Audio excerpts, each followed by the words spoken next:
Welcome to Draft Sickos on the No Snakes NBA YouTube channel and podcast feed. I got it right this time after messing it up after the last break. We're back in business. We're in mid-season form over here. I'm your host, Maxwell Baumbach, joined by the real star of the show, Stephen Gillespie. Stephen, how are you doing tonight?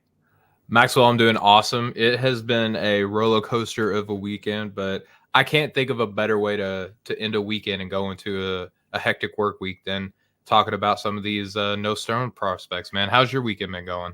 Kind of similar. It's been pretty wild, but good for the most part. I mentioned like months ago, our fence got blown over in a storm that we had here. And because of the permitting process and weather delays, we now finally have a fence again. We now have a gate to our backyard once again.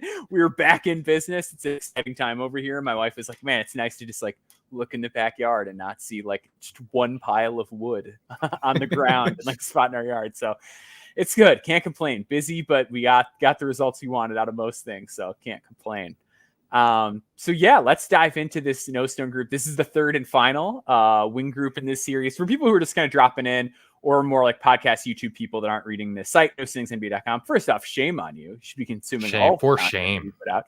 Yeah. No Stone Unturned is a series I do every offseason, looking at my favorite sleepers, and I use the phrase sleepers like very seriously. So I don't include anyone that's been on a top 100 at any point from a mainstream outlet. Anyone that's on an early mock draft, if you were invited to the NBA Combine or G League Elite Camp, you are excluded from this. So like one example I'll use is like Xavier Brown from St. Joe's. Really good player, great sleeper. I loved him. He was on Sam Vecini's mock draft. Can't include him in the series. Those are the rules. If Sam was a worse scout, he would have been in the series, but Sam was on top of it. He got to Xavier Brown. I had to say I can't do that. So it's really guys that are off the radar. That I think should be on the radar or could work their way onto the radar. And it's a little bit of both in this group today. It's a couple guys that I really like that I think like, hey, we should have a discussion here. And a few where it's like, hey, give this guy a few years. And a few where it's like, hey, maybe things break right and this guy's in the mix. So we're going to lead off today with a guy that I like quite a bit. Put together, I always use the phrase tentative top 100 in the offseason, but this was a little less tentative. I think I've got most of the people I want ranked at this point. I have him in the second round right now. This is Joshua Jefferson from Iowa State. He was previously at St. Mary's. He will be a junior. He's 6'8", 225. So got that big pro body that we always like to talk about. Last year, 10.6 points per game, 6.5 rebounds per game, 2.3 assists to 1.5 turnovers, 1.2 steals per game, 0.4 blocks per game, 46.9% from the field, 26.7% from three, 73.1% from the free throw line. One of those big, strong dudes that just really knows how to play basketball. I've been doing in the columns a thing like reminds me a little bit of where it's like, this is not an explicit comp, but like, these are some guys. And I'm like, ooh, I see a little bit of this in here. And like the names I threw out, like Boris Diaw, Damari Carroll, Herb Jones, like guys that were big and skilled. And then eventually the shot came around. And Jefferson does need the shot to come around, like for sure. And we'll talk about that in a little bit and why he might be more of a 2026 guy in a little bit. But just to kind of start on the positives, I absolutely adore the just combination of size, strength, savvy, and skill. St. Mary's was 10.3 points per game better, per 100 possessions better when he was on the floor defensively. He is all over the place on that side of the floor. So much stuff where it feels like teams get St. Mary's rotating, they get that domino falling, and now their offense is in sync.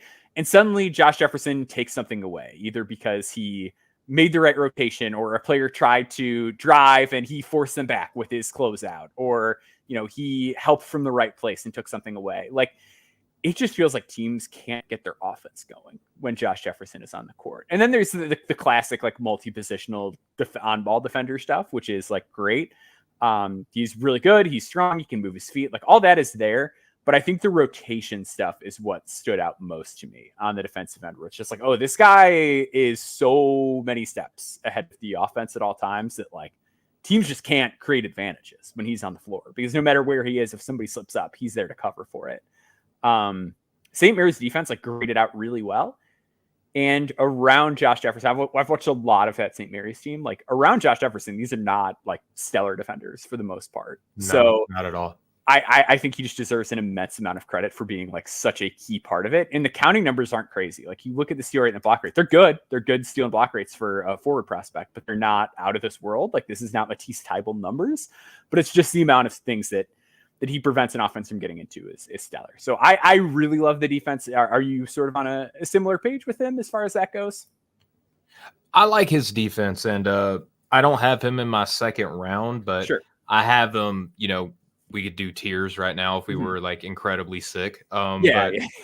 I think it's not out of the question that, in my opinion, that he could rise up to that level of prospect. I think defensively, that's really, I don't even know if that's necessarily the best side of the ball if you look at like just like across the board skill, but I do love his defense. I think that he's very strong.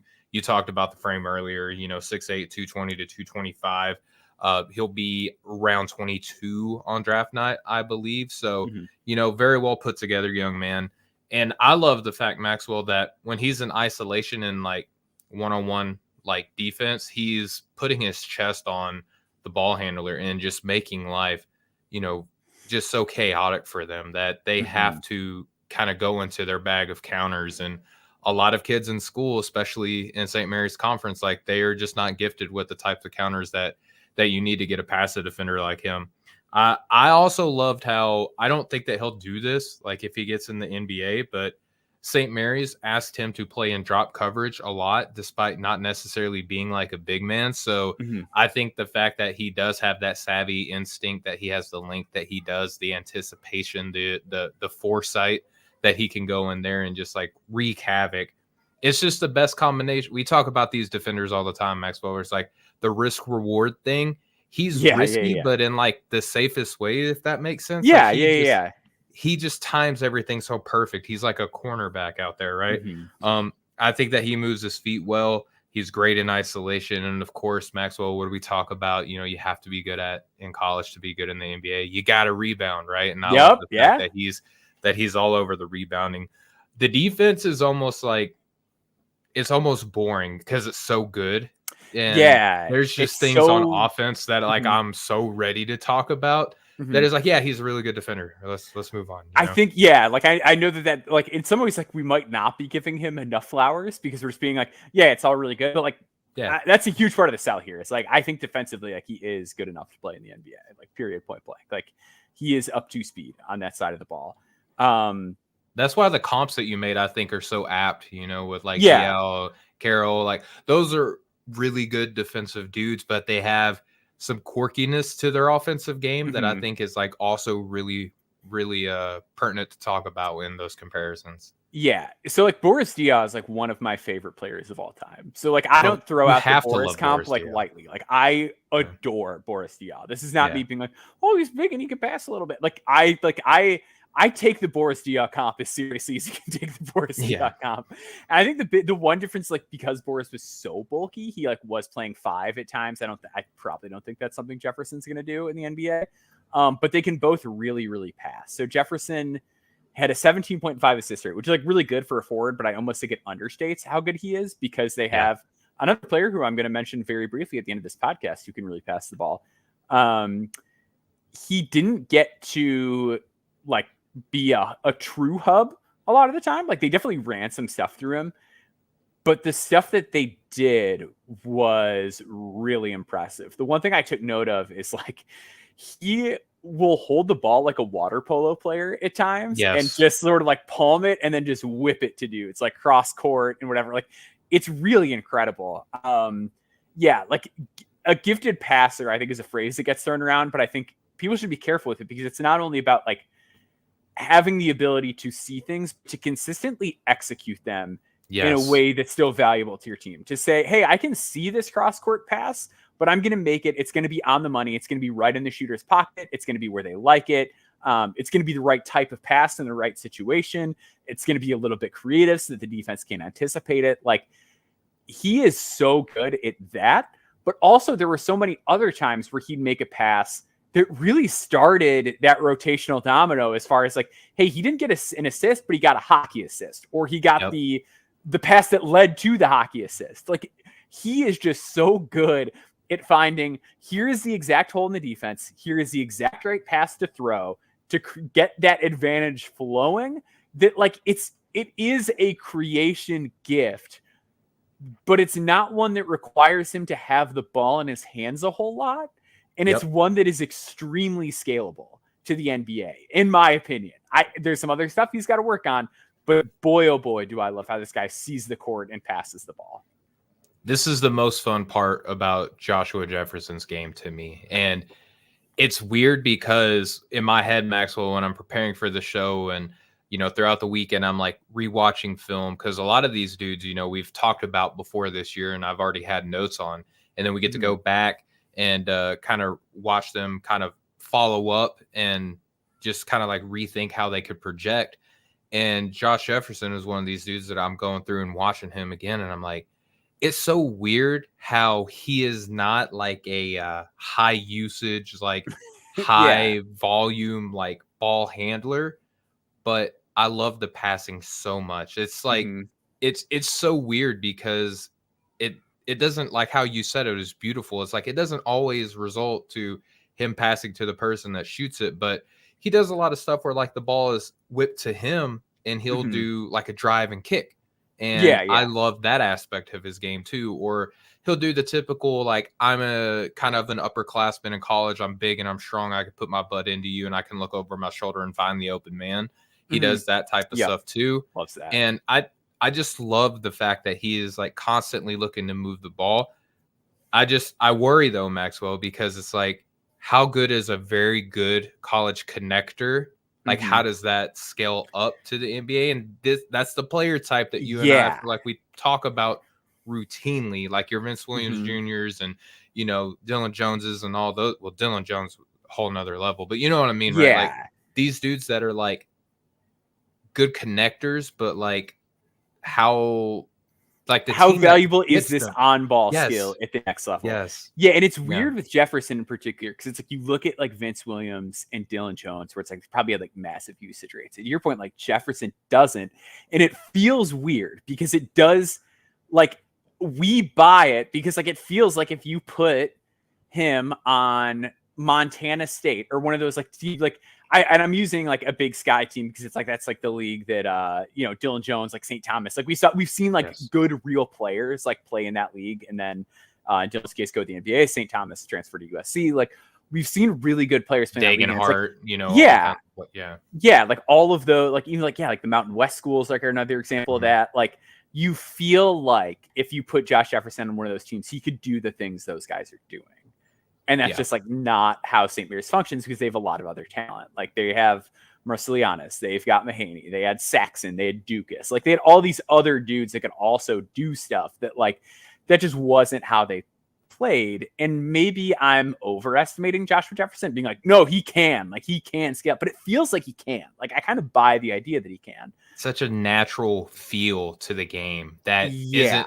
It's like he can improvise so well, right? Like even within the flow of the offense, you know, there are times where like the play will break down or he's like chased off his spot and he's just so poised and comfortable at getting to wherever it is that he wants to go and bringing the recovering defense with him to leave a guy open. It's just, it feels like he has like that innate feel. Maxwell, the question that I have is, let's not talk about how it translates up to the NBA. Yeah. But now he's going to Iowa State. Yes. I'm so glad you went here because I wanted to kind of ask you the same thing. I think that he is best suited to play the 4, but so is returning Milan Momcilovic, right? Yes. So how does that work? Because I feel like we could have seen something very similar, albeit at a less experienced role with Omaha Blue. You know what I mean? Sure. So like, how does that work? I'm very intrigued. So I think Jefferson can guard college threes. Like I'm not worried about it defensively. And I think offensively Marcus Momcilovic is going to shoot. So I actually think it works. I think it can just be a way to get like a bunch of extra size. And because I think defensively, I think the one concern I would have is like, okay, if Jefferson is guarding the threes, is he going to be able to like rebound as well? And then like you need Momcilovic to rebound more if he's going to be guarding the 4s and being closer to the basket. Like that's going to be something you need. I think where this conversation gets interesting is like the overall, like we're gushing over Joshua Jefferson right now. So if you're listening to this and you're like, wait, why don't they have this guy in like the top 30? We should probably get into the shot. And like, that's my bigger concern with the Iowa State fit. So Jefferson, he took 5.8 threes per 100 possessions last year, which by like NCAA prospect standards is an okay amount for a forward prospect. But it feels like, it's not low to his totals. Like, did you notice? Like, did you feel like that when you saw like the totals compared to like the per 100? It just felt like they were like disconnected almost. Yeah, because it's only 2.3 per game. So he only played 25 minutes a game. They were, I believe, somewhat of a slower pace team. Yeah, like middle of the pack pace wise, it looks like. So yeah, like that definitely played a role because like they are one of those teams that like just plays a lot of guys. But he only made 26.7% of those threes. Yeah. And he's not like an awesome free throw shooter. Because like with Dylan Jones, another guy that we talked about earlier, like the discussion was always like, well, Dylan Jones doesn't really make his threes, but like a decent amount of them are off the dribble. He's like an 89% free throw shooter or whatever he was. Like it was a little easier to sell yourself on. He's not getting passes from other people on the perimeter. Yeah. Yeah. Like when the usage scales back, it was easier to talk yourself into, well, then Dylan Jones is going to be able to shoot. Where like with Jefferson, it's like we haven't seen like the NBA pull-ups that Dylan Jones would hit occasionally. Like the percentage is quite a bit worse. Like he's not this excellent free throw shooter.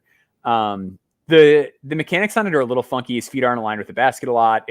He's a right-handed shooter. Takes a long time to get off. Yeah, body. Yeah, yep. And he's got like the opposite side ball track issue that a lot of guys have, where he's right-handed and it comes up the left side of his body, which then like weird stuff's going to go on with your hands and your release. Like it's a frustrating habit. I still believe in the field to a real degree that like I think he's going to be a guy who gets looks no matter what, but I think it gets a lot trickier if like he's just not shooting. Like he's going to be super lineup dependent. Like the appeal is just so much smaller. Whereas if he does shoot, if he can like get himself on that right track, like Herb Jones, I think was like 33% on low volume by like his final college season. I want to say like if he can get into that sort of a mix, it suddenly becomes a much easier sell. What was Herb Jones in his final college season? Oh, he was only 35.1% on 1.7 a game. Also not a great free throw shooter. I feel like the defense though is like what makes Herb Jones was Herb was real nasty, and I think you could also argue that Herb had a much more like functional handle face up game type thing. And the athleticism difference. Like as much as we love Joshua Jefferson, it's more power based and it's not as like explosive, silky. Twitchy. Silky. Yep. So I think that's like where it gets a little murkier is this guy, and because of those athleticism differences, like and also like Herb Jones like might not be a fair comp because like very few guys who come out as seniors then make the shooting leap that Herb Jones has made in the NBA. Like it's not common. So he really needs the shot to get on track. And that's like my other concern with Iowa State is like if you're running these lineups and like Keshawn Gilbert has never been like the most willing and effective 3-point shooter. He's gotten better every year.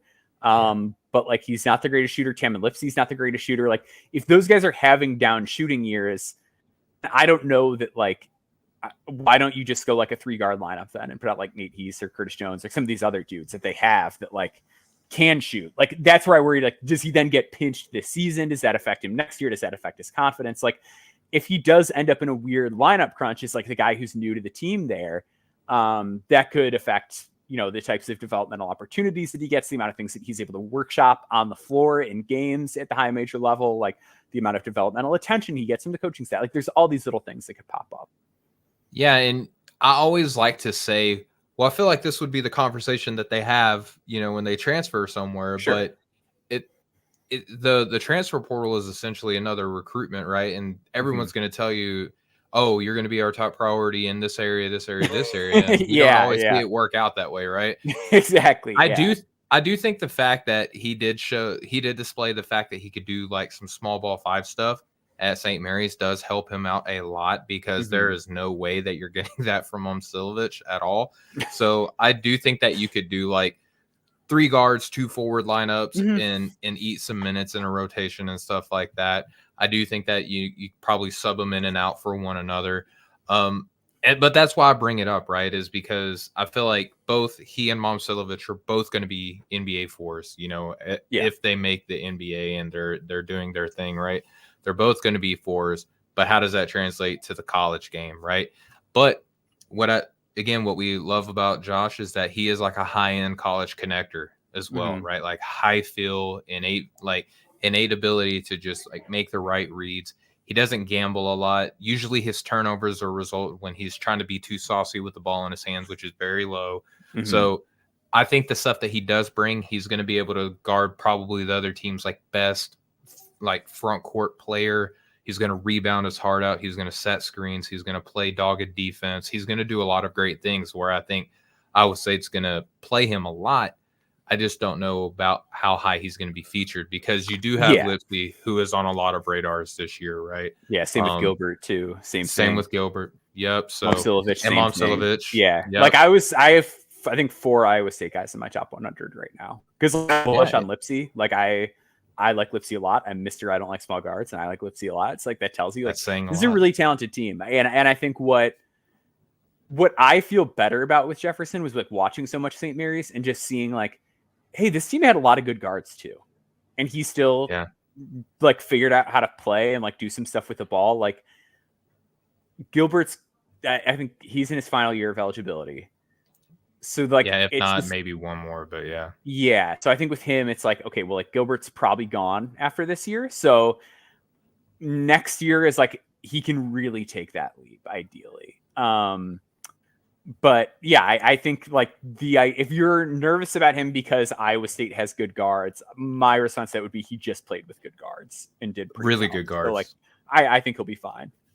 Yeah, Mahaney was a monster, last year, and now he's going to play for UConn, which is and Marceliunas is like super underrated. Absolutely. But yeah, Gilbert, and like Gilbert, maybe I'm overly worrying about the shooting thing because Gilbert did his increases threes per 100 every year, and he's at a career 35%.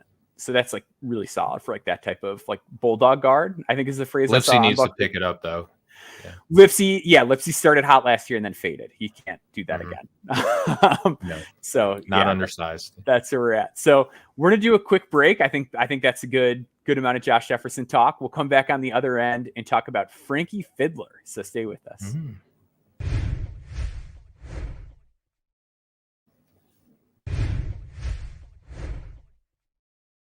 All right. So up next on the docket, we've got Frankie Fidler, who's going to be a senior at Michigan State. He is 6'7", 210.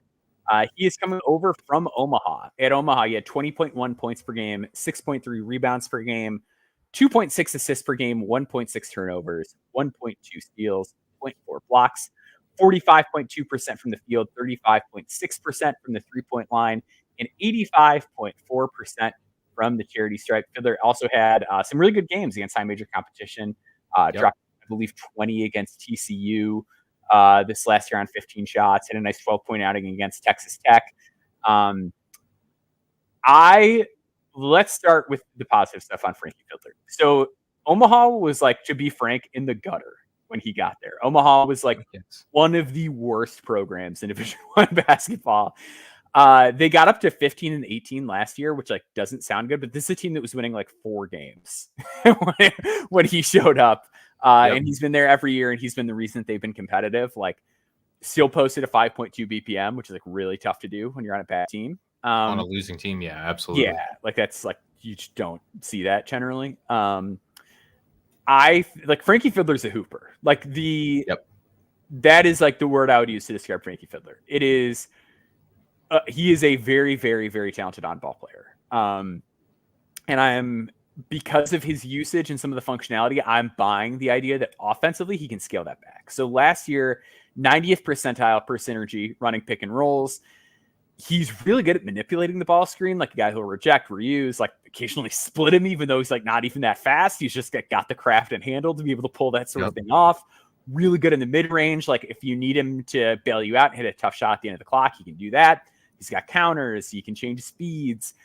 Because he's strong, he's really good at the basket. Like he's got some ups. More of a 2-footed leaper, but like he can get up. But because he's strong, made like 61.8% of his shots at the basket in half court, which that's another one of those things that like I really like to see. When you are the star player of a team that's not very good, it's really hard to get clean finishes. So like a lot of that is like good, tough, contested finishing. I think that's a really scalable element of his game.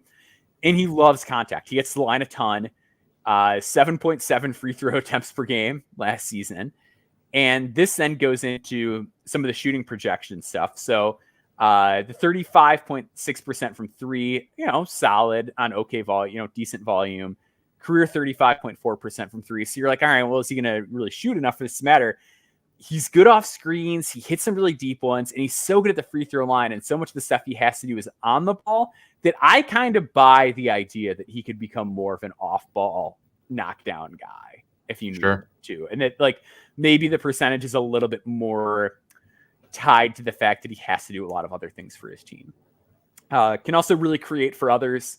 Very, 15.4 assist rate, had an exceptionally low turnover rate for a guy who created a lot of offense for his team. Like, so usage rate just under 27 and a turnover percentage below 9, like really great stuff for a guy who is like actually making plays.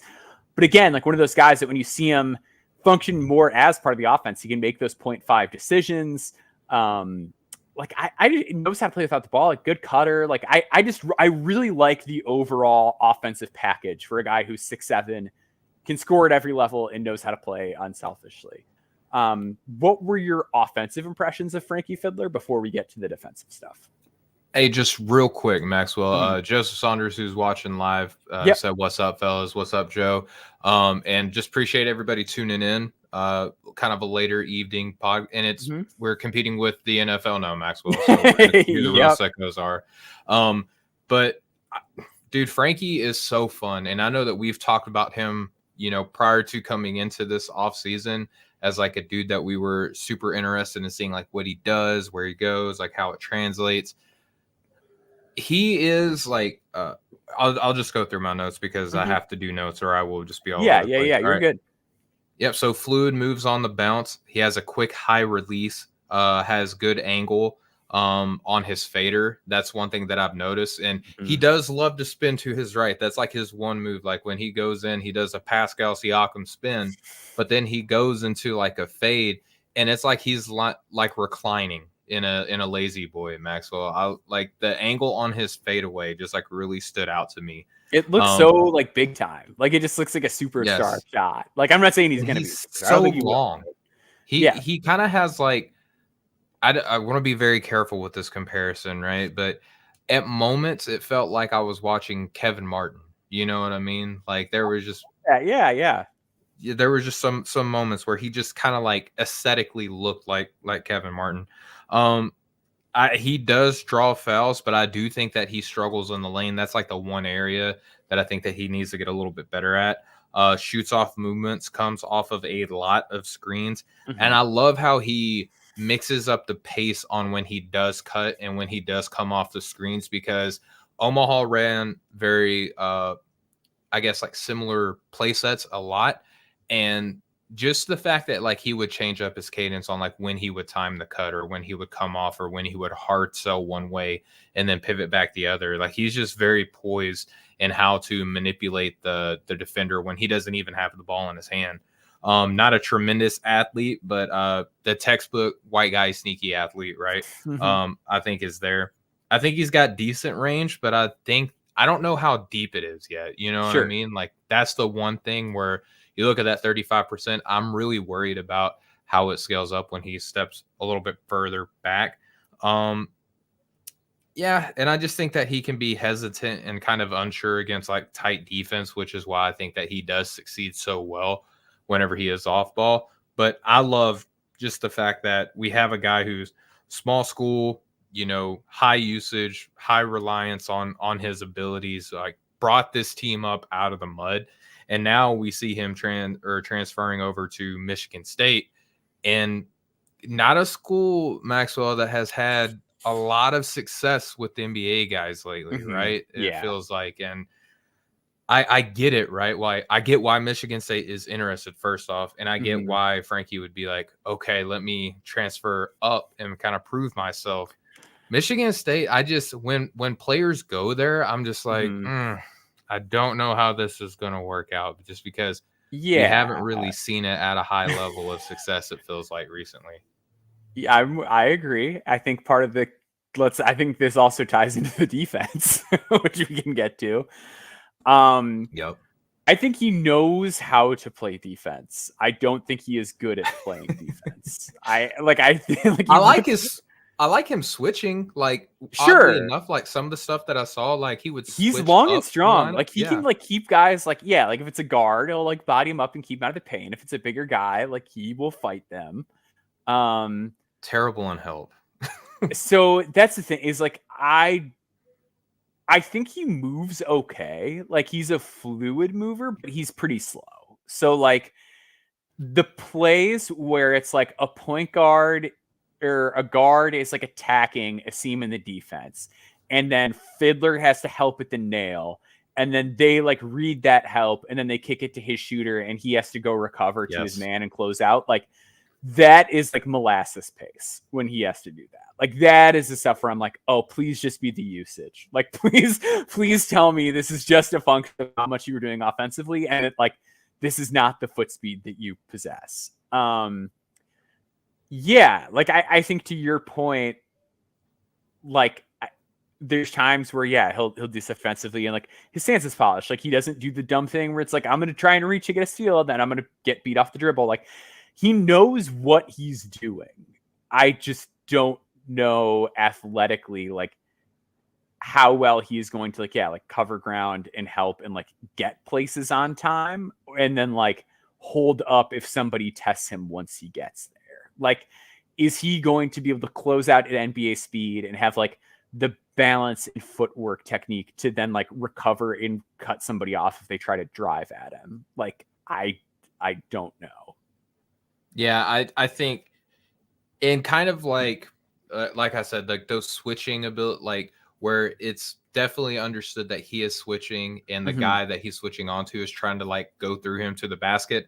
I think he actually like holds up really well in those moments. But whenever he has to interpret what the offense is trying to do, and then if there's the slightest bit of like multiple actions, like on the weak side of the offense, he can get lost so easily. There are some plays, Maxwell, where he just like it feels like he just kind of watched the guy waltz into the lane, and those are those moments like similar to how you were just saying. I'm like, I hope this is just because you are the offense, you know? Yeah, what I mean? And I it's just think I give that stuff a little bit more of a pass actually than like the overall rotational speed stuff, because like that to me is just like I don't know, maybe that's just like somebody else's job on the team. Next and play like mentality, I don't know. I feel like a lot of like heavy usage guys at like the mid and low mid major level like are guilty of that. So I try not to be too concerned about it. To me, like with Dylan Jones last year, a lot of it was just like, hey, when you really need to be somewhere, are you there? And I think he did that. I think the difference between him and Dylan was like, I felt like Dylan actually did a pretty good job. Yeah, like when he would get into places, like we talked about last year, Dylan, like when he was the low man on defense, like he could get into position and like throw his body on a guy, and it's like, well, he can't jump and like turn him away, but like he makes guys miss. Like at least he's a doing tree something. trunk, yeah. Where like with Fidler, it's like I think a lot of those times like he just wouldn't get there in time. Like I don't know. That's where I'm a little concerned, not just from an NBA projection, but also like, is Tom Izzo going to be cool with that? Like, that's my thing. Because I look at this roster, I know, and here's my like, maybe it's because like I would admit to probably being a little bit more like offensively tilted in terms of how I evaluate players, and maybe that blends too much into the overall philosophy of how I like believe the game should be played and like how rotation should look and things like that. Like maybe I'm applying too much to that end. But if I look at this Michigan State roster, like I see like just a giant hole in terms of like wings that they have that can play, that are like wing sized human beings. It's like him and Cohen Carr, and that's it. Yep. And then it's like 12 bigs and 18 guards, none of whom can both be a threat to score and pass. Like Fidler to me is the only guy on this team who can both score and pass. Like I like Jaden Akins can score, like Fears can set the table, like Holloman can set the table. Like they have guys that can do that. And then they have guys that can score, but like there's nobody on the team where like when they get the ball, I'm like, what are they trying to do here? Like Fidler's the only one where I'm like, there's a couple different options as to how you can create offense right now.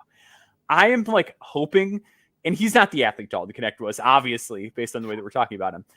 I'm so glad you brought that up. I was going to Okay. ask like how far, because I think people are going to listen to like the success of like the smaller school guy translating up to D1, heavily tilted to the offensive side, concerns on the defense, right?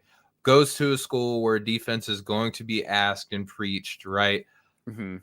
I was going to ask you, man, like what is the chasm that you think exists between Frankie and Dalton? I think it's personally athleticism. I think it's athleticism really and physicality for sure. Yeah. Like Dalton was built like a tank. Like Dalton was very big. He was already 220 when he showed up to campus.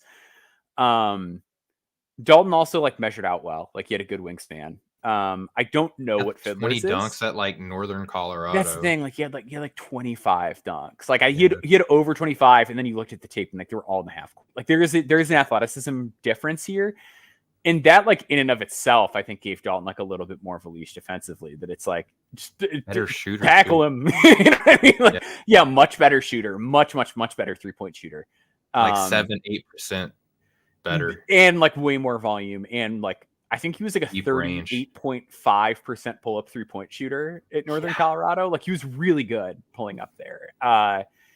So with Fidler, it's like that stuff isn't there. Like he's just not the athlete that Dalton is. He's a lot more polished. Like he's a much better passer than Dalton Connect is. He has a much better handle than Dalton Connect had a year ago. But how much does that matter when like Dalton Connect can also just like jump really high in the mid range and like shoot it, or like just use his body to knock you off your spot and create a little bit of separation. Like Fidler can't do that stuff. That's where my concern would be at. My hope is that like similar to a Dalton Connect is just like, hey, here's the keys and we're going to figure out the other stuff around you the way the Tennessee did last year, where it's like, we're still going to run a top 10 defense. Just like, don't worry about it. We got you. Like, just try a little bit and we've got your back. Like Michigan State, I don't know. Like, I just don't know that Tom Izzo has that. Yeah. Like, and then if you're going to play all those small guards, like, are you okay having a guy that's not a good defender out there? That's what I worry about with Fidler. It's like, every year, like I feel like I accidentally pick one guy that just like doesn't play at the high major school that he's transferring to. And like, I personally believe that Fidler is talented enough that he's just going to end up playing. And that like the wing rotation is bad enough that they're going to have to play him and he's going to show that he's got some juice. But I do worry, like, is Tom Izzo just going to be like, I'm going to play like 3 guards and 2 bigs, or I'm going to do this. Like, I'm just not going to play him if the defense. I get so optimistic. Yeah, I get so optimistic. It's just like how we were talking about with Joshua Jefferson. I'm like, I would like to think that Frankie Fidler had multiple options, you know, transferring up, and Michigan State's like, oh yeah, we're going to feature you in all these things. But like, how much of that is just are you just being sold on something, you know? And boy, I don't know it. But I think that if Frankie Fidler hits, man, he's going to be so much fun in college basketball. It's gonna look so awesome. For Michigan State fans, you're going to be happy, but just for like draft fans too, you're going to be like, oh man, like this is going to be like an internet sleeper darling on Twitter. Yeah. You know? Yeah. Because like, again, the athleticism difference here, which again, this is why we're talking about him. It's like, I've got him like top 75, I think, like ish. Yeah. I think I got him like 85th or something. Yeah. But like the idea of it is like lesser Jalen Tyson. The idea of it is like, this is a guy who does a lot of stuff and can really hoop. And then you hope that like, he can scale it back. Now, Tyson, like we had the role before of like, oh, he defended better when he had to. He shot catch and shoot threes when he had to. We're like with Fidler, like we have the athleticism question. And then we also have the question of like, can he? Because we don't know. So, so we're going to go through some long-term guys and some flyers on the other side of the break. So stick with us. We'll be right back.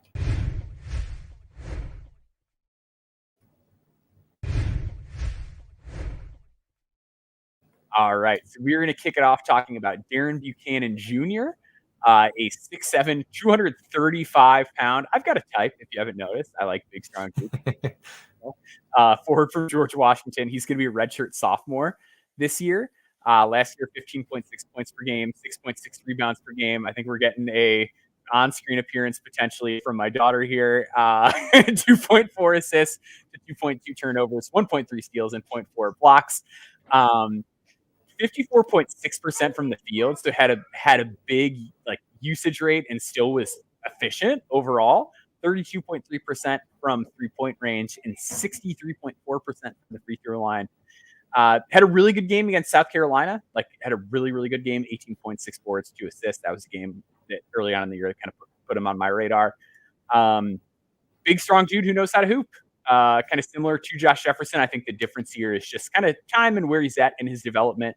A young redshirt sophomore, like was still 19 all of last year. Got to talk to his coach, Chris Caputo, for the article. The staff likes him a lot. I will say I kick tires on all these guys. Like, overall detail on Darren Buchanan Jr. is very positive. Like, people like him. And I would say that he's also the guy that I have been asked about of the freshmen, or like guys who were freshmen last year in the series. I've gotten more questions about, do you think 2025 is on the table for him than anybody else in that group, which is surprising to me. Like, it's really good to see that like there is a general level of interest in him. Offensively, it's a game of power, I feel.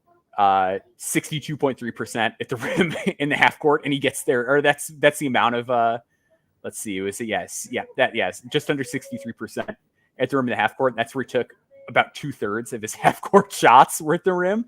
So as he gets to the basket and finishes, he can get up, he can finish against contact, uses either hand to finish inside, gets to the line a ton, 6.7 free throw attempts per game, and another guy who can really pass, 16.7 assist rate. The question offensively is just the shot. 32.3% from three, but a guy who took like one a game. So it's the question of, are you a guy who does shoot it, or like Mark Mitchell was a guy I liked a lot coming to last season, who shot a similar percentage on a similar volume. And then this year, like the threes just didn't go in at all. And there was no interest in him, despite being like a big forward who could guard a couple different player types and knew how to play. Like, that's where it gets tricky with Darren Buchanan. Is like, we know he can handle a high usage. We know he knows how to play. We know he can finish. Just, is the shot going to get there? The coaching staff has been working on that a lot with him. They know it's going to take time, but they're pretty optimistic. How do you feel about his game offensively? And is it a type of player that you're interested in at this stage? Or do you think this is more of a longer term view? I mean, yes, I think that he's good at a lot of different things offensively. I think the shot is okay, but it's slow and it travels a lot before it leaves his hands. So I think that speed that up, get that high release in, I think that you'll be okay. I think that he can see good reads on the floor. And I think that was something that we talked about earlier with Josh Jefferson, is like sometimes you see players who can see things, but they struggle getting the ball there. I know that the assist percentage suggests that he is like really good passing playmaking. I still think that he has a good ways to go there. I think that a lot of the turnovers that he has is because he's experimenting. He's trying to figure out how good he is, which I love. And I love the decision to stay at George Washington and continue to be like that high usage guy.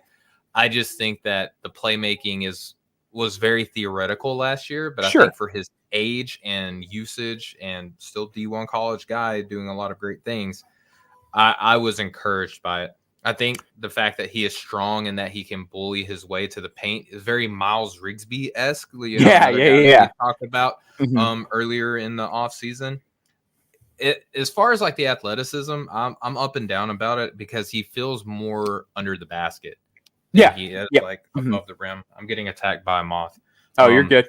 I got attacked by my child. Rug. It happens. Like a moth to the flame, right? I think that he's really good at keeping defenders on his hip, and he's hard to move off of his line. The handle isn't awesome, but because he can't handle a lot of his playmaking does come from that, like, I'm going to put you on my back. I'm going to read over my shoulder. Yep. Kind of how we were talking earlier. I like the ability to draw a lot of fouls. That's kind of like what he gave me that like Rigsby reminder of. I think that he should be rebounding more. I agree. Especially for his size and his position. But I'm very encouraged for the long-term outcome of him. And I know I texted you about this. I want to bring it up on the air. He gives me some Stanford Harrison Ingram vibes. Where Harrison Ingram came in with a lot of buzz and put up like a similar season, I would say, to Darren Buchanan Jr. But Buchanan being unheralded, I think that that's a good thing for him coming in as a freshman and being that young Stanford Harrison Ingram type of player. I agree. I think that's great for him. Like, I think it's kind of nice to like have that luxury of like not having to deal with the pressure and just kind of keep getting to workshop those things and not have to, and I don't know much about Harrison Ingram, like as a person. So like, I don't know if it was something like bothered him externally or not. Like for some people it does, and it can be really heavy or hard to deal with. But yeah, Buchanan, I thought did a really good job. I think the other thing to be encouraged about on the playmaking front is he played grassroots on the same team as Tariq Whitehead and Judah Mintz. So he wasn't a heavy on-ball usage guy then. And when I talked to Coach Caputo, who's the head coach at George Washington, about like when they transferred in, he was like, yeah, we talked to the Virginia Tech guys about him. Like basically they vouched for him, like character-wise. Like they were like, hey, we just don't really have minutes for him. Which now they probably want to take back. But yeah, he was saying like when they got him on campus, they did not know that like the passing stuff was going to be in there. Like he was like, we didn't really know that he was going to be able to do stuff with the ball in his hands. And then like that was something we kind of figured out as we went along. Surprise. Like, yeah. He's like, we started seeing it in the summer. Here's what I wasn't starting him early in the year, but so many good things happen with the ball in his hands. It creates opportunities for us to be more creative with our group and put opponents in tough predicaments. Like that was just not in the cards. And now you wonder that it's like, is that something else that they're going to be able to foster as a coaching staff and just like get more out of him? Because it's something that they sort of figured out like early on into the year. It's like, oh, hey, you can like do some stuff with the ball. So I'm interested to see what that looks like defensively. I liked the on ball a lot. I love how he sits in his chair. I like how he moves his feet. Another one of these really strong dudes. I think the off ball has to come along. Like he's not quite as good as a playmaker as you'd like him to be, especially because I do think the feel is there that it's like you should be making a couple more plays off the ball here and there. So that's, and the rebounding, like you mentioned. But one for the long term, who I like quite a bit. Like I said, I think there's a lot of positive just feelings around him in general in the world of basketball. Like people are very interested in him. One thing I did want to throw out on the Darren Buchanan front and the George Washington front in general. When I put out the trailer for No Stone Unturned on Twitter, I included a clip of Garrett Johnson, who is also a player on George Washington, who I did not end up covering for the series. So I wanted to get into that just a little bit and give Garrett Johnson some flowers. Yeah. So Garrett Johnson is a really great player. So he was at Princeton. I believe he had a very serious medical issue. I just want to confirm what it was before I put it on a podcast. I believe it may have been cancer, I want to say, which like caused him to do 2 redshirt seasons. He then played this past year. Benign tumor on his left hip is what it was. So my mistake there. But he had issues with tumor. Like he's had several surgeries to deal with this issue. Played last year at George Washington, 6'8", took 5.6 threes per game, hit 40.3% of them. I love Garrett Johnson. Johnson unfortunately broke his leg this offseason. I believe it was a broken leg. I keep getting all this wrong. I should really be more on top of this. ACL tear. He's going to miss this coming season. With that being the case, I chose not to cover Garrett Johnson this year because of the timing of it. It was like right before I was going to send out emails. It just personally the way I operate. So if you were like a deep in the weeds person, you're like, hey, why not Garrett Johnson? He was in the trailer. Like, why isn't he in the series? I just didn't want to put him or the staff in a position to be talking about his basketball future. It's sort of a precarious time for him where it's like, you're missing the season. You've been through this medical journey. Like I just didn't want to intrude or be a burden in any way with regard to just everything he has going on. I will say Garrett Johnson is a player who is sort of at the top of the list for next year because there's not a lot of 6'8" dudes that shoot 40% from 3 on high volume. But if you're keeping an eye on the George Washington program going forward, I also wanted to just give Garrett Johnson his flowers because he was supposed to get them from me this offseason, and he didn't get to because of the injury. But keep an eye out for him also. I'd be worried about him being on the list on other like a Vicini big board. Sure. You know? Yeah, he can really play. Let's move on to Tucker Anderson at Utah State. Speaking of tall guys that can shoot threes, he played at Central Arkansas last year. They had a very rough season. Tucker Anderson, as a result of that, had to pick up a lot of responsibilities as a freshman. He did a really great job with it. 14.5 points per game, 3.7 rebounds, 1.5 assists to 1.2 turnovers, 0.9 steals, 0.5 blocks. He was 41.5% from the field, 38.1% from 3, and 81.3% from the free throw line. Really great player. Like the comps I had here was like Cam Johnson, Duncan Robinson, Davis Bertans. Like he is a big dude and he is a sniper. This guy's good at, yeah. Yeah, he is a tall man who can really shoot threes. Not a lot of guys that you will find that as a freshman, like, are that big and hit over 38% on over 11 attempts per 100 from three. Like, and the other thing was too, I was astounded how difficult most of his looks were. So per Synergy, 118 of his 174 catch and shoot threes were guarded. So like he is drawing hard closeouts. Like nothing is coming easy to him, and he's still just knocking down threes. Love his footwork, love his mechanics, the consistency of it, how clean the energy transfer is. Just love it. Like I think he's a really functional big shooter. There's a little like nascent creation stuff. Like there's times where he can really counter and like put the ball on the deck and do some things and hit a tough shot in the mid range. Defensively uses his size well. He's visibly talking. He's pointing stuff out. He's communicating. I just need to see other aspects of his game. Like I just think the pure spot up guy is like an archetype that's kind of bit me in the past. Like in the modern NBA, you just got to be able to do more stuff. Right now, he's really skinny. I think that's the biggest issue is like he's not fast, but I think he can get stronger. And I think if he gets stronger, it's going to be easier for him to get all the way to the basket. He's going to have to pull up less. I would hope that might give him some extra juice defensively and on the glass. But like right now, he's kind of just a guy that like shoots and scores a lot of points that way. I think there's flashes of more. I think he makes really good like 0.5 decisions. I think he knows how to play. Like there's other positives to his game. It's just right now he doesn't have a lot of ways that you could convince me he can affect an NBA game outside of just he can really shoot the ball. I think that's totally fair. I mean, he's got the length to shoot over the top of defenders, right? He's decent when he's chased off the line, which I really value. I mentioned you mentioned skinny. I have that in exclamation points in my notes. Despite being skinny, he's not afraid to drive to the paint and not being a great finisher in there. He tries to finish around defenders oftentimes, and it's very like you could tell he's very finesse based. And because of the lack of strength when he is driving, he does do the arm bar while he's driving a lot. Needs to improve as a facilitator, but he does have moments where he does have really good poised looks, which I think is just a product of him being young and playing, a decent level of basketball, right? I think that the improved defense should help with the rebounding, which was very underwhelming.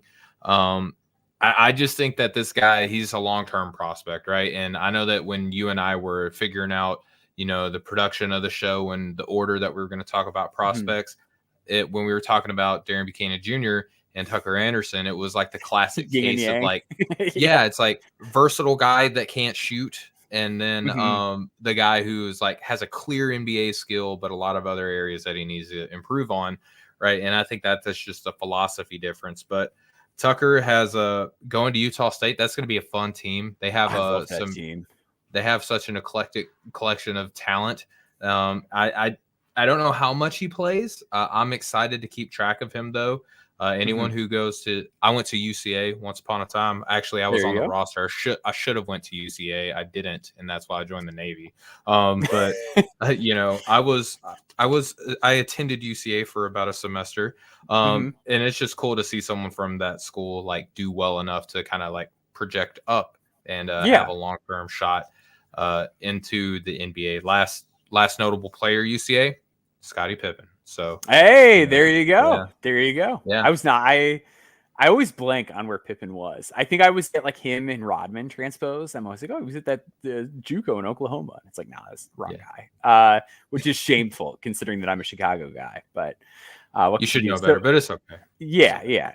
So on the Utah State front, I want to say too, I like that decision. Like I like the decision to like transfer up but not go crazy with it. Like we were talking internally about like USC the other day and just being like, there's like 12 like pretty interesting guys on this team, and like I don't know which of them play and which don't. We're like Utah State, like don't get me wrong, there is a guard crunch like between like Ian Martinez, Mason Felslev, like Braden Housley, Drake Allen, like Dayton Albury went there, who I like too. Like there's a lot of guard talent, but then like you go further up the lineup and like Abin Guturici, who was at Stetson last year and like had like a nice little like tournament game, like big, tall, mobile dude, like he's there. But like wing wise, like they're pretty small. Like I think that gives Tucker Anderson like a real chance to like play big time minutes at the 4. And because like some of those guards are really like tough and big and hard nosed, like I think he can maybe even get away with having some rebounding shortcomings if that's an issue the first year. I did hear that he was quite good on their overseas tour. I don't know if he was starting, but I know that like he was producing. So I think he should have a good role.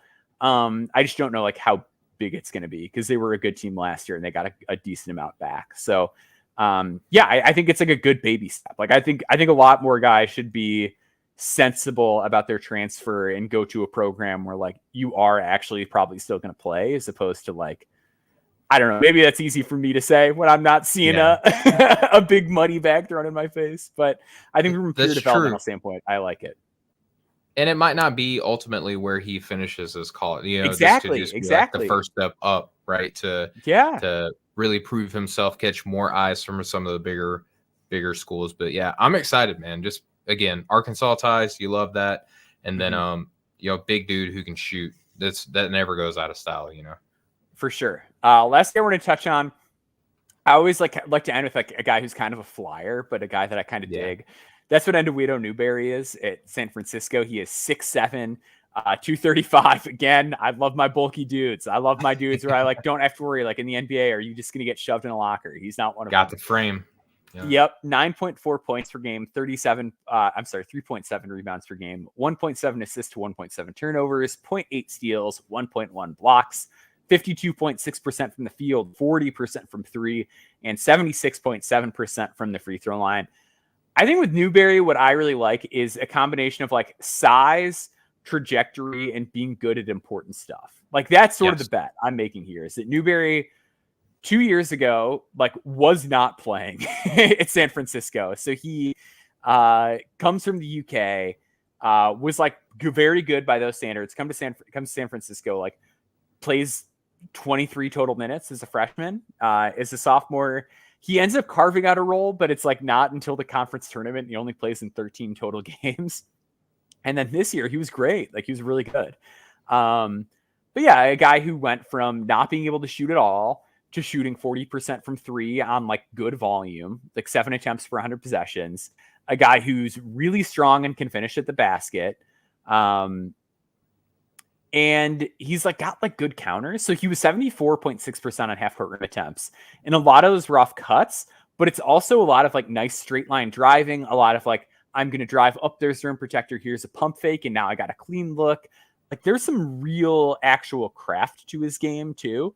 And he can do the simple drive and kick stuff. He's still a little turnover prone. Like I don't love his handle. There's no like evidence of an in-between game at all. Like we've not seen him pull up. We haven't seen him like dice guys up to get off an elbow jumper. Like we've not seen any of that. Which again, like this is why he's under the radar, but it's stuff that you know is going to need to come along.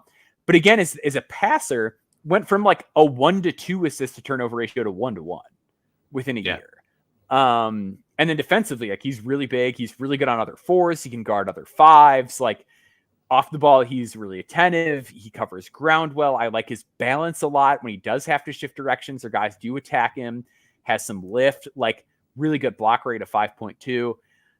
My thing with Newbury is like, I really trust the San Francisco coaching staff. Like we've seen them take guys that are just like kind of funky and make them work. Like Mogbo is a great example of that. Where Jonathan Mogbo like a year ago was scoring like 5 points per game at Missouri State, like not really doing anything. And they're like, whoa, hey, like here's all stuff we can do with you.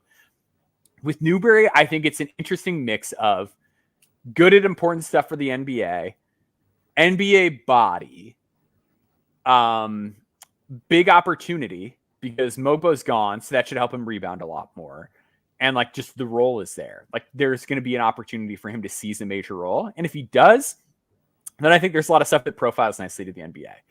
Anytime we're talking about a guy who's scored under 10 points per game, like it's dicey. It might not happen. But I like the idea of the fact that it's like, well, if I'm going to make that bet, give me the guy who's good at the NBA stuff that's got like way better and had a huge closing stretch to last season. Like down the stretch last year, It was 11.3 points per game on 55, 41, 82 splits. Like, I kind of buy that he's just getting a lot better at basketball. And I think that's going to get him in, like, hopefully at least that like PIT mix. But any thoughts on Newbury? Yeah, I think that he's got good frame. He's got nice vision. He's got nice shooting. The form is a little bit mechanical. It has a dip, but finishes high. He's got good timing on cuts, good strength. The handle is high and loose. He keeps good spacing. I love the fact that, like, he is not going to be the reason that the defense is kind of able to play off and help away from him. Like, I just love the constant maintain, the way that he maintains spacing. I love his competitiveness on the offensive glass in particular. He is like, will go after missed shots pretty routinely. He does like to push the break. I like him in transition. He drives to his right on his pump fakes a lot, which kind of gives him a little bit of a tell. But I think that with this trajectory that we're seeing of continuous improvement, maybe that's something that he mixes up. I want to see the 3-point volume increase. I think that he is strong, but not super explosive of an athlete, which does affect his recovery and closeouts. He does, because of that, he does oftentimes give up a runway on his closeouts. And I do think that he plays off the perimeter a bit too much when he is on the ball. But overall, I do like him as a defending the 4-man. I do like his help side instincts, and I do love his ability to kind of, like, in those moments where it's close to the basket, when there is like a little rub action or something like that, I really do trust him to make good defensive rotations, things like that. So he's very interesting. I want to see more of like a emphasized role consistently throughout this year, right? And I think that reasonable. that potential is there, but he does a lot of really nice things, which kind of gives you the kind of like a little bit of comfort that could happen this season, Totally. Yeah, I think that's the hope. We got some major housekeeping in just a second, so stay tuned with us. But just real quick, wanted to go down the guards list for No Stone, which will be out on Wednesday. For that, the guard grouping, we'll get your thoughts on any of these names in a second if anybody jumps out to you. We've got Ryan Conwell, who will be at Xavier via Indiana State. Eric Reynolds at St. Joe's, a rare 4-year guy at one school in this era. Another 4-year guy at one school, Augustus Morsianis at St. Mary's. Yep. Chris Mannon at Vanderbilt via Cornell. And Robert McRae V at Jacksonville is going to be our No Stone Unturned guard group. Any of those guys off the top of your head that you're like, hey, I really like that guy? I mean, McRae was a guy that we talked about last year, a guy that I have highlighted as a potential, kind of under the radar name, and he's about half hour, 45 minutes from where I am. So I really hope that I do get to catch up with him and maybe try to set up some in-person stuff with him. He's got a really good shot to do some really good things. And shout out to the Ivy League for losing continuously to like bleed out on prospects because you think that players just want to play for you because of the prestigious degree, which some of them do. I think Mannon was a case where he was one of those guys where like he's a year older than we think because when they did the COVID cancellation year, those guys didn't get to keep their eligibility for that year. And they don't let you play a COVID year in the Ivy League. So even though he played 3 seasons of college basketball, the Ivy League is like, no, you're a senior because the COVID year when you were enrolled there counted. So you're not allowed to play in our league anymore. So he kind of got forced out. Well, that makes even worse. Like, I don't know. Yeah, I don't that's know what happened to Tosan with Tosan's draft eligibility. Like, I'm pretty sure Tosan was a guy where it was like, actually, you're out of eligibility. Like, and I love Tosan. Yeah. So I don't know what the Ivy League's doing. Like, sure, you're really smart. Like, good for you. Good for you for making. Isn't it crazy that like, and well, that's the thing is like maybe I'm showing my trashy roots, not being connected to Ivy League culture. But like, you would think like one rich guy per school would be like, I would like us to be really good at basketball. Yeah, let's keep the one good guy on our team. Yeah, you would think. Yeah, I mean, letting Malik Mack leave the league. Hey, Princeton's keeping them. Princeton's keeping their guys. They got Caden Pearson and Xavier Lee back. So, Danny Wolf gone too. Yeah. Yeah. What are you doing, Ivy League? You hate to see it. Oh, Perkins is gone too. He's off to Villanova. That's true. Yeah. Yeah. Yeah, but anyway, we got to do our housekeeping. Steven, do you want to bring people up to speed on what's going on? No, but I guess I will. Yeah, I think people who have been following what we've been doing at No Ceilings and even a little bit before then, like, are used to this. But I'm coming up on my hiatus. Like, I'm not leaving tomorrow, but because of the nature of my job, I leave with a little bit of a cushion, right? This is going to be my last podcast for a little bit of time, but fret not. I will return with plenty of time to break down the rest of the season. I was joking with you, Maxwell, that when I get back, I'll get to kind of see who's who in the zoo. Be like, oh yeah, I totally saw this coming. Yeah, like I was like, Maxwell, you saw it, right? Like I sent you a screenshot of everything that I thought. You're always texting me about how much you love breakout freshman Isaiah Evans. You always were telling me that. Yeah, whichever guys like really pop off or really struggle, you can be like, no, I always knew this guy was gonna stink. Or I was always on top of Concanuple. Like whichever guy it is, you can be like, of course. Yeah, Jalil Bethea. Yeah, I was always there. So the good news is like, unfortunately, I will be leaving, but this will be the last one that I am leaving for quite a while. So I am ready to get this one out of the way and come back and just see year 4, man. Like just the stuff that I know that's going on right now in the quiet time. Year 4 is going to be big time for No Ceilings, man. And I always love when I get to come back and kind of see like all that's going on. We've added such great talent this year, Maxwell, and I'm excited to see what I get to come back to. But yeah, this will be the last one from me for a few months, but when I come back, I'll be ready to go and I'll be here for the good portion of the season, I guess. For sure. Yeah, I always hate it. I love the consistency of getting to do these pods with you and just knowing that I can text you about any player and get a good thoughtful response. Like I always miss it when you're gone. It's going to stink starting the year off without you, but it's going to be great to get you back in the mix when that time comes. So we always miss you over here. In the meantime, we are going to continue to do the show. We're going to get guests in every week. Try and keep up the standard as high as we can. So I'm trying to work on a guest for next week already. Who, if I get who I want, I'm going to be pretty optimistic. If I don't get who I want, I'm still optimistic I can get somebody good. But I'm really excited. So stick with us over here. We're going to continue the show, and Stephen will be back before you guys even know it. So be patient with us in the meantime as we get some guests in the door. But we're going to miss you as always, man.